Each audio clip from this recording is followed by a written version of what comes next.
Campus సెలక్షన్స్లో job వచ్చింది. నాన్న కష్టపడింది చాలు, ఇక వాలంటరీ రిటైర్మెంట్ తీసుకోమన్నాడు. అమ్మ కోసం కొంచెం పెద్ద ఇల్లు తీసుకోవాలి. చెల్లిని తనకిష్టమైన మెడిసిన్ చదివించాలి. శేఖర్కి ఇలాంటి కలలు ఎన్నో ఉండేవి. కానీ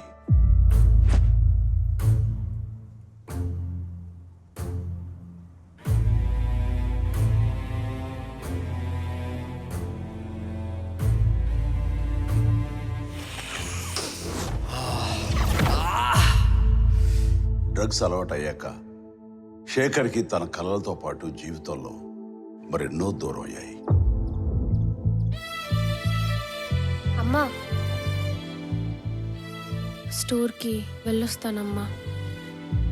ఇలా ఒక్క శేఖరే కాదు, ఎందరో యువత యువకులు ఈ డ్రగ్స్గా ఆకర్షితులై తమ జీవితాల్ని నాశనం చేసుకుంటారు. మీకు తెలిసి ఎవరైనా ఈ డ్రగ్స్ అమ్మటం కానీ కొనటం కానీ వినియోగించడం కానీ చేస్తున్నట్లయితే ఆ సమాచారాన్ని వెంటనే తెలంగాణ యాంటీ నార్కోటిక్స్ బ్యూరోకి తెలియచేయండి. మీరు చేయాల్సిన ఫోన్ నెంబర్ 87-126-71111. మీ వివరాలు గోప్యంగా ఉంచబడతాయి. బాధితులను ఆ మత్తు నుండి దూరం చేయటమే వారి ఆశయం తప్ప శిక్షించడం కాదు.